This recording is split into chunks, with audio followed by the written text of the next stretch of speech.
네, 이어서 세계 지방선거 시리즈 제4회입니다. 오늘은 많은 정치학자들이 민주주의의 모범이라고 부르는 북유럽 나라들의 지방선거를 살펴볼 텐데요.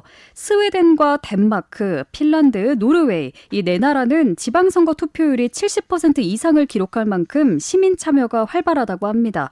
왜 그런지 그리고 우리가 배울 점은 무엇인지에 대해서 이야기를 오늘 나눠보도록 하겠습니다.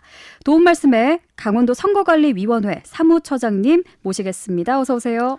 네, 안녕하세요. 강원도 선관위 사무처장 김정곤입니다. 네, 5월 21일부터 선거운동이 시작이 되는데 북유럽과 한국의 선거운동에 대해서도 자세히 알아보겠습니다. 네, 이 북유럽 지방선거를 이야기하려면 먼저 북유럽의 지방자치 구조부터 알아야 된다고 하던데 어떤가요? 네, 그렇습니다. 북유럽 4개국 스웨덴, 덴마크, 핀란드, 노르웨이는 공통적으로 강한 지방 분권 전통을 가지고 있습니다. 중앙정부가 아니라 지방정부가 주민들의 생활 서비스 대부분을 담당하고 있습니다. 스웨덴을 예로 들면 의료 서비스는 광역지방정부인 레기온이 운영하고 학교 교육과 노인 돌봄, 사회복지 서비스는 기초지방정부인 꼬민이 담당하고 있습니다. 즉 주민들이 살면서 가장 자주 접하는 공공서비스가 대부분 지방정부의 손에 달려 있습니다. 그러니 지방선거에서 누가 당선되느냐가 내 삶에 직접적인 영향을 미칩니다. 그렇네요. 말씀해 주신 것처럼 서비스의 주체가 지방정부니까 주민들이 관심을 가질 수밖에 없겠어요. 네, 바로 그렇습니다. 반면에 우리나라에서는 복지와 의료, 교육의 많은 부분이 중앙정부나 공공기관이 그렇죠. 담당을 하고 있습니다. 예. 지방정부가 결정할 수 있는 게 상대적으로 적다 보니 유권자 입장에서는 내가 지방선거에서 누구를 뽑아도 별 차이가 없다 이런 인식이 생길 수가 있습니다. 그렇군요. 이렇게 북유럽의 지방자치 구조부터 알아봤는데요. 이제 좀 본격적으로 북유럽의 선거 제도 자체부터 좀 들어볼게요. 네, 북유럽 네 나라 모두 비례대표제를 채택하고 있습니다. 예. 네, 정당 명부를 보고 투표를 하면은 정당이 얻은 득표율에 비례해서 의석이 배분이 됩니다. 예. 단 정당의 비례대표 명부에서 특정 후보자를 찍는 개방형 명부제를 실시하고 있습니다.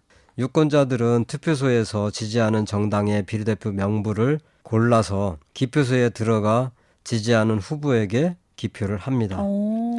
반면에 우리나라는 정당이 작성한 비례대표 그렇죠. 명부 순위에 따라 당선자가 결정되는 폐쇄형 명부제를 실시하고 있습니다.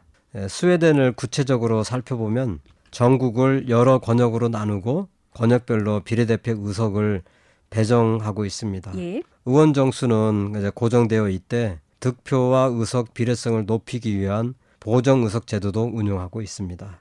그 결과 군소정당도 의석을 얻을 수 있어 다양한 목소리가 의회에 반영될 수 있습니다. 그렇군요.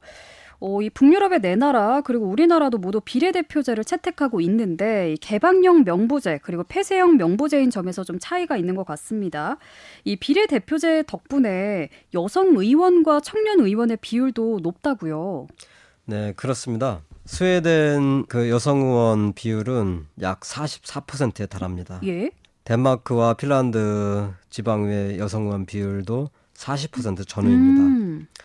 이는 비례대표제가 여성 후보를 명부에 고르게 배치하는 구조를 만들기 때문이기도 하고 정당들이 자발적으로 남녀 교호 명부, 즉 여성, 남성 순서로 후보를 배치하는 원칙을 지키기 때문이기도 합니다. 또한 여성 할당제도 있는데 이건 선거법에 규정되어 있는 것이 아니라 정당이 자율적으로 여성 할당제를 실시하고 있습니다. 또한 30세 미만 청년 국회의원의 비율이 우리나라는 1%인 반면에 스웨덴이 9.4%, 덴마크는 9.5%, 핀란드 3.5%, 노르웨이 13.6%로 매우 높습니다. 대부분 높게 나타나고 있네요. 그럼 오늘 4개 나라를 앞서 소개를 해드렸는데 각 나라를 좀 더 개별적으로 살펴보겠습니다. 먼저 스웨덴부터 설명해 주시죠. 네, 스웨덴 지방선거는 4년마다 9월 두 번째 일요일에 실시되고 있습니다. 국회의원 선거와 같은 날 실시합니다. 그래서 유권자가 투표소에 가면은 국회의원, 광역의원, 기초의원 세 종류의 선거를 동시에 실시하고 있습니다. 음. 투표율이 높은 이유 중 하나가 바로 이 동시선거 덕분이기도 합니다. 2022년 스웨덴 지방선거 투표율은 82.2%였습니다. 와, 예. 매우 놀라운 수치입니다. 그러게요. 한국의 대통령 선거 투표율이 80%, 7, 80% 정도 수준인데 지방선거가 82%라니까 정말 대단합니다. 그렇다면 덴마크 등 다른 북유럽 국가들은 어떨까요? 네, 덴마크의 경우 4년마다 11월에 지방선거를 실시하고 있습니다. 국회의원 선거와 따로 실시하고 있습니다. 기초자치단체인 꼬민과 광역자치단체인 레기온 의회의원을 선출하는데 투표율은 70% 안팎입니다. 또한 덴마크를 포함한 북유럽 국가들은 북유럽 시민과 유럽연합 시민들이 거주 등록을 하면은 즉시 지방선거 투표권을 인정하고 있습니다. 이외에 외국인들 거주자에게도 일정 기간 이상 거주하면은 예, 지방선거 투표권을 인정을 하고 있습니다. 그렇군요. 핀란드는 2년 이상을 거주해야 되고 스웨덴과 네. 노르웨이는 3년 이상 거주, 덴마크는 4년 이상 거주하고 등록을 한 경우에 이런 외국인들에게도 선거권을 부여를 하고 있습니다. 네, 외국인 선거권은 이민자도 지역사회 구성원으로 인정하는 포용적 제도입니다.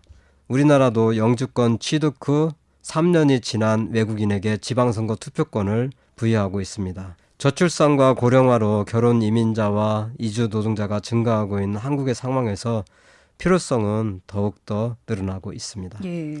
핀란드의 경우 4년마다 4월에 기초단체인 쿤타 선거를 실시하고 별도로 광역단체 선거도 실시하고 있습니다. 예. 핀란드는 2021년 지방선거에서 21세의 젊은 세대가 대거 시의원으로 당선되어 화제가 되었습니다. 청년 정치 참여가 매우 활발한 나라입니다. 노르웨이의 경우 스웨덴이나 덴마크보다 투표율이 약간 낮은 편입니다. 예. 60에서 65% 수준인데 북유럽 중에서는 투표율이 낮다며 걱정하는 목소리가 있을 정도입니다. 그래도 우리나라나 일본보다는 높은 편입니다. 예. 그리고 또 노르웨이가 앞서 설명해 주신 대로 또 청년 국회의원 비율이 10%를 넘어갔기 때문에 또 굉장히 정치 참여가 활발한 국가인 것 같습니다. 그런데요, 노르웨이의 선거 연령 계산이 우리와 다르다면서요. 네, 그렇습니다. 우리나라나 스웨덴, 덴마크, 핀란드는 선거일 현재 기준으로 만 18세가 되는 사람만 선거권을 갖습니다. 그런데 노르웨이는 선거가 있는 해에 만 18세가 되는 모든 사람이 선거권을 갖습니다. 예컨대 2026년 6월 3일 지방선거에서 우리는 2008년 6월 4일생까지 선거권이 부여되는데 노르웨이는 2008년 12월 31일생까지 선거권이 부여됩니다. 2008년생인 고3은 생일에 관계없이 모두가 투표권을 갖는다는 점에서 교육적으로 의미가 있습니다. 아, 이렇게 연도별로 그냥 잘라버리네요. 네, 그렇습니다. 자, 그러면요. 5월 21일부터 본격적인 선거운동이 시작이 되는데요. 북유럽의 선거운동도 좀 궁금해요. 말씀해 주세요. 네, 우리는 선거운동 기간이 5월 21일부터 6월 2일까지 13일간으로 정해져 있습니다. 그리고 선거운동 방법도 유세차와 확성기, 녹화기, 현수막, 선거벽보, 선거공보, 어깨띠, 소품, 선거운동원 등 매우 엄격하게 자세히 정해져 있습니다. 그렇죠. 그리고 선거권이 있는 외국인도 이번 지방선거에서는 선거운동을 할 수가 있습니다. 그래요. 예. 반면에 북유럽은 선거운동 기간과 방법이 제한되어 있지 않아 후보자가 매우 창의적인 방식으로 선거운동을 할 수가 있습니다. 네.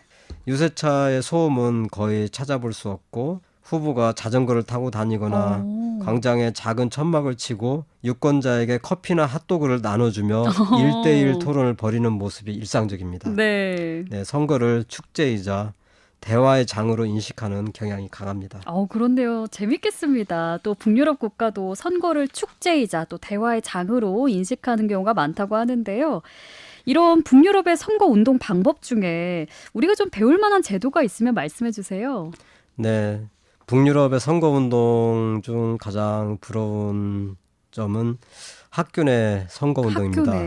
네, 스웨덴과 노르웨이의 경우 수십 년 전부터 실제 선거와 똑같은 방식으로 학교에서 모의 선거를 실시하고 있습니다.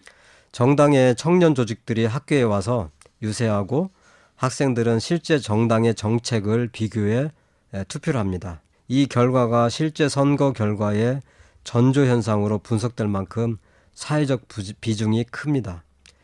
그러나 우리나라는 선거법에 의한 규제 때문에 실제 선거와 똑같은 방식으로 학교에서 모의 선거를 실시할 수가 없습니다. 또한 교육의 정치적 중립성 문제로 인해서 이런 북유럽 수준의 활발한 교내 선거운동은 조심스러운 상황입니다. 그렇군요. 그건 그렇고요. 인터넷이나 SNS 인공지능 기술을 활용한 선거 운동이 요즘 많이 일어나고 있는데 어떻습니까? 네, 북유럽은 앞에서 말씀드린 것처럼 선거운동에 대한 규제가 거의 없기 때문에 예. 인터넷이나 SNS 인공지능 기술을 이용한 선거운동도 자유롭게 할 수가 있습니다.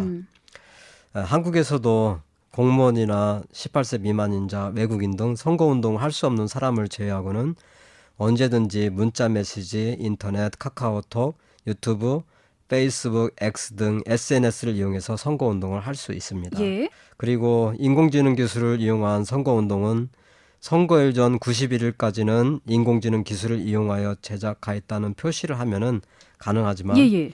선거일 전 90일부터 선거일까지는 인공지능 기술을 이용한 영상이나 이미지, 음향 등 제작물로 선거운동을 절대 할 수가 없습니다. 예. 이런 제작물들을 카톡이나 SNS로 퍼나르기만 하더라도 7년 이하의 징역 또는 1,000만 원 이상 5천만 원 이하의 벌금에 처해질 수가 있습니다. 예, 지금은 할 수 없는 기간이기 때문에요. 청취자분들께서는 카톡이나 SNS로 인공지능 기술을 이용한 이 제작물로 선거운동을 퍼나르기만 하셔도 안 된다는 점, 7년 이하의 징역 또는 1,000만 원 이상 5천만 원 이하의 벌금에 처해질 수 있다는 점을 안내 드리도록 하겠습니다. 사무처장님, 선거일과 투표 시간, 우리나라랑 북유럽이 또 다를 것 같은데 어떤가요? 네, 우리나라는 선거일이 6월 3일 수요일이고 오전 6시부터 오후 6시까지인데 예. 스웨덴과 핀란드는 일요일 오전 9시부터 오후 8시까지입니다. 오. 노르웨이는 공식 선거일은 월요일이지만 많은 지자체가 전날인 일요일에도 투표소를 운영을 합니다. 아, 일부러 주말에 하는 것 같아요. 네, 그렇습니다. 투표를 좀 더 편리하게 하려고 예. 하는데 투표 시간은 일요일엔 오후 3시부터 6시까지이고 월요일엔 오전 9시부터 오후 9시까지입니다. 덴마크는 11월 세 번째 화요일에 지방선거를 고정적으로 실시하고 있습니다. 가장 최근 선거인 2025년 11월 18일에 시의회 및 지역의회 의원을 선출하였습니다. 투표 시간은 오전 6시부터 오후 8시까지입니다. 예, 북유럽의 지방선거 문화에서 한국이 특히 배울 수 있는 점이 있다면 뭐라고 보십니까? 네, 세 가지를 들 수 있습니다. 첫째로 지방정부의 실질적인 권한 강화입니다. 지방정부가 진짜 권한과 예산을 갖고 있어야 주민들이 지방선거에 진심으로 참여합니다. 지방분권을 확대하지 않으면 지방선거는 중앙의 대리전이라는 그런 인식을 바꿀 수가 없습니다. 둘째로 비례성 높은 선거제도입니다. 우리나라의 광역의회와 기초의회 선거는 아직도 다양한 민의가 제대로 반영되지 않는다는 지적이 있습니다. 비례대표를 강화하면 다양한 계층과 그룹이 의회에 들어올 수 있습니다. 셋째, 시민교육과 정치 문화입니다. 북유럽에서는 학교에서부터 민주주의와 지방자치에 대한 교육이 충실합니다. 아이들이 어릴 때부터 우리 동네를 우리가 결정한다는 의식을 키울 수 있습니다. 심지어 핀란드와 스웨덴에서는 청소년들이 청소년 의회를 만들어서 실제 지역 현안을 토론하고 시의회에 건의하는 시스템도 있습니다. 그렇군요. 네, 그리고 또한 성인들을 대상으로 시민교육도 매우 활발하게 실시하고 있습니다. 이렇게 크게 네 가지를 짚어주셨는데요. 정말 배울 게 많다는 생각이 들었습니다. 지방선거 투표율만 보더라도 이 북유럽 국가는 82% 정도의 평균을 보이고 있고 또 50% 초반인 우리나라를 비교하면 아직 갈 길이 조금 멀다는 생각도 들어요. 네, 그렇지만 한국도 1991년 지방자치가 부활한 지 불과 35년 만에 매우 빠른 발전을 이루고 있습니다. 예, 방향은 제대로 가고 있습니다. 다행이네요. 예, 우리는 포기하지 말고 계속 제도를 개선하고 시민 참여를 독려하는 것이 중요합니다. 네, 북유럽도 지금의 지방 민주주의를 만들기까지 수십 년이 걸렸습니다. 네. 사전투표제 도입으로 또 선거율이 올라갔다고 하니까요. 계속해서 높일 수 있도록 노력을 해야겠습니다. 네, 오늘은요, 북유럽의 지방선거와 관련해서 이야기를 나눴는데요. 아쉽지만 여기서 마무리하도록 하겠고요. 저희는 다음 주에 영국과 독일로 가보도록 하겠습니다. 오늘 도움 말씀 고맙습니다. 네, 고맙습니다. 도민 여러분 행복하세요. 지금까지 강원도 선거관리위원회 김정곤 사무처장과 이야기 나눴습니다. 네, 이어서 세계 지방선거 시리즈 제4회입니다.